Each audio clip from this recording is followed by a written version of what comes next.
Bagaimana kabarnya nih hari ini? Semoga dalam keadaan sehat walafiat dan semoga teman-teman selalu dalam keadaan yang berbahagia. Perkenalkan, saya Teddy dari kelas 3 PAIB. Di sini saya akan menjawab pertanyaan UAS mata kuliah sumber belajar PAI berbasis multimedia yang diampu oleh Bapak dosen Bapak Muhammad Nur Halim SPDI MPD. Di sini saya akan menjawab yang diantaranya yang pertama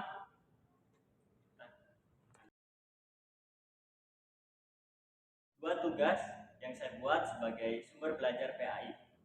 Yang pertama sumber belajar PAI ialah video pembelajaran. Melalui video pembelajaran memudahkan guru dalam menyampaikan pembelajaran, juga memudahkan peserta didik dalam memahami konteks pelajaran. Melalui video pembelajaran dapat meningkatkan hasil belajar siswa karena mendapatkan informasi dan meningkatkan motivasi siswa. Juga melalui tayangan video juga sebagai variasi pembelajaran di kelas agar siswa fokus pada mata pelajaran. Secara umum, kelebihan media video pembelajaran sebagai berikut. Yang pertama, mengatasi keterbatasan jarak dan waktu. Yang kedua, dapat diulang agar menambah kejelasan. Yang ketiga, yang disampaikan dapat cepat. Yang keempat, dapat mengembangkan pikiran peserta didik berupa pikiran yang kreatif dan kritis. Yang kelima, dapat menjelaskan pembelajaran secara detail. Yang kedua, ada media pembelajaran berbasis web. Media pembelajaran berbasis web merupakan media pembelajaran yang berbasis software. Di dalamnya mencantum judul pembelajaran, isi materi pembelajaran, juga evaluasi pembelajaran. Dari segi manfaat, bila media pembelajaran berbasis web dirancang dengan baik dan tepat, maka dapat menjadikan suatu pembelajaran yang interaktif dan sangat menyenangkan karena berisi sumber-sumber belajar yang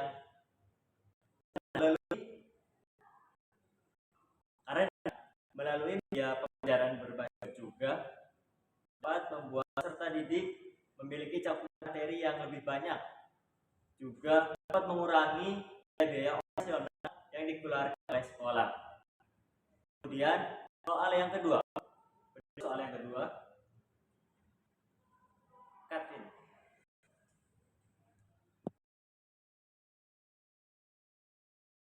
sumber belajar PAI. Saya mengambil LKB Google Interaktif. Yang pertama itu kita sebagai tenaga pendidik membuat isi LKB tersebut. Kemudian setelah kita mengisinya, langkah kedua meng-share kepada peserta didik. Setelah itu peserta didik melakukan pengisian data baik itu nama kelas, NIM ataupun nomor absen. Setelah itu peserta didik dapat mengerjakan soal LKB interaktif secara jujur. Kemudian yang ketiga, setelah peserta didik mengisi link tersebut dan menjawab pertanyaan yang ada, bisa mengirimkan langsung di link tersebut.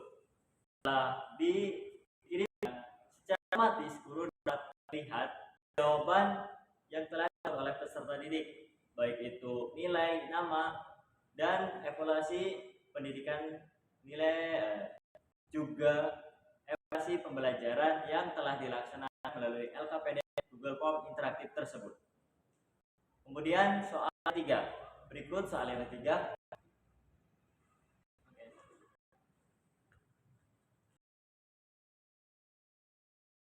Android yang dapat digunakan sebagai sumber belajar PAI.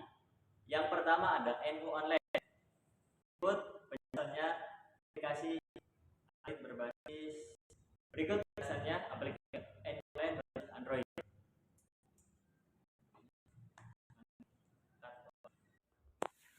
Nah, aplikasi yang pertama yang digunakan sebagai sumber belajar PAI, yang pertama itu ada aplikasi NU Online, yakni aplikasi beranda Islam Indonesia yang sangat populer.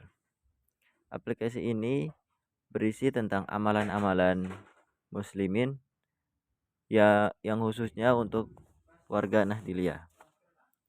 Untuk tour pertama ini pada beranda ada berbagai banyak macamnya fiturnya. Yang pertama ada Al-Quran, ada wirid, jadwal sholat, kiblat, ziarah, tutorial ibadah, khutbah, Ramadan, dan lain sebagainya. Dan di beranda sendiri juga ada headline, yakni berita-berita tentang warga muslimin.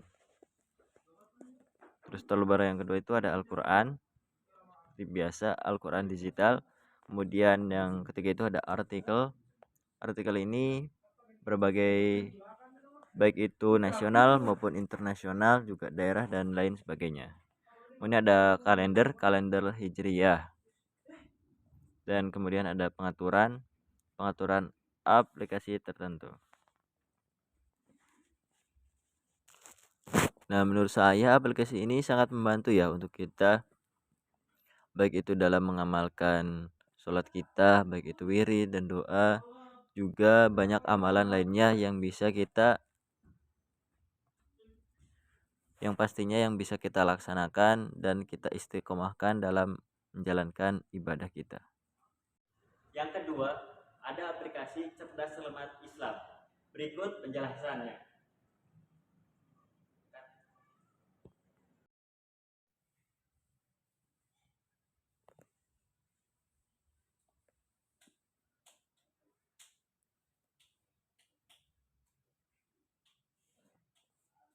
Cerdas cermat anak muslim ingin lebih pintar. Yuk banyak latihan soal. Aplikasi yang kedua yakni ada Cerdas Cermat Islam. Aplikasi ini digunakan untuk jenjang madrasah ataupun sekolah dasar. Berikut berbagai macam materi Cerdas Cermat Islam. Pilih salah satu yang ingin kamu kerjakan. Berikut mata pelajaran yang ada di aplikasi ini. Ada sholat, tauhid, wudhu, puasa, zakat, fikih, sejarah Islam, dan haji. Kita bisa memilih salah satunya seperti ini. Bab sholat. Nah, di sini ada berbagai macam level. Kita bisa mengklik salah satunya, dan seperti ini bisa menjawabnya ya. Kembali ke home. Mohon maaf ya teman-teman, ini banyak iklannya. Kembali ke home lagi. Pilih salah satu yang ingin kamu. Banyak iklannya teman-teman ya. Cerdas cermat anak muslim ingin lebih pintar. Yuk. Nah, yang pertama itu yang tadi ya, ada berbagai macam soal dan berbagai macam babnya. Kemudian ada tryout, ada quiz juga, dan aplikasi ini juga terdapat berbagai macam games ya. Seperti Pilih salah satu permainan yang kamu sukai. Selain dari cerdas cermat tersebut, kita juga bisa memainkan berbagai gamenya teman-teman. Dan menurut saya di sini banyak kelebihannya ya, baik dari itu cerdas cermatnya, berbagai macam materi soal, juga ada sedikit hiburan yakni sedikit games yang menarik ya. Kekurangan aplikasi ini terdapat banyak iklan ya teman-teman. Jadi memperlama kita dalam menggunakan aplikasi ini. Juga satu kekurangannya lagi, di sini tidak terdapat materi. Jadi seharusnya ada materi guna untuk mempermudah menjawab berbagai macam soal di aplikasi ini ya. Kemudian yang ketiga ada aplikasi Android, yakni aplikasi Perpustakaan Islam. Berikut penjelasannya. Kita lanjut ya teman-teman, kita lanjut ke aplikasi yang ketiga, yakni ada aplikasi Kitab Riyadhus Shalihin. Nah, ternyata di dalam aplikasi Android juga terdapat kitab ya, aplikasi kitab, yakni salah satunya ada Kitab Riyadhus Shalihin. Syarah dan terjemah ya. Yakni kita ada di toolbar titik 3 ada apa? Ada pengaturan, dan titik garis itu ada doa-doa Islam, kumpulan kitab, dan lain sebagainya. Bisa kita lihat Nah, ini banyak sekali ya fiturnya dan banyak sekali berbagai macam materi baik dalam aplikasi kita di sini juga ataupun yang ada di sini ya. Jadi aplikasi ini sangat rekomendasi ya. Mungkin ketika teman-teman di perjalanan ataupun dalam keadaan terdesak, ketika kita tidak tertinggal bisa menggunakan aplikasi kitab Android ini karena ini sangat rekomendasi ya. Karena kita bisa menggunakannya dimanapun berada.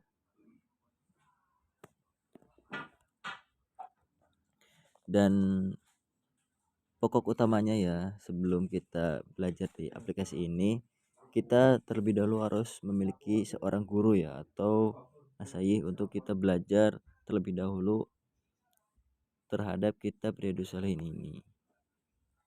Baik, terima kasih teman-teman.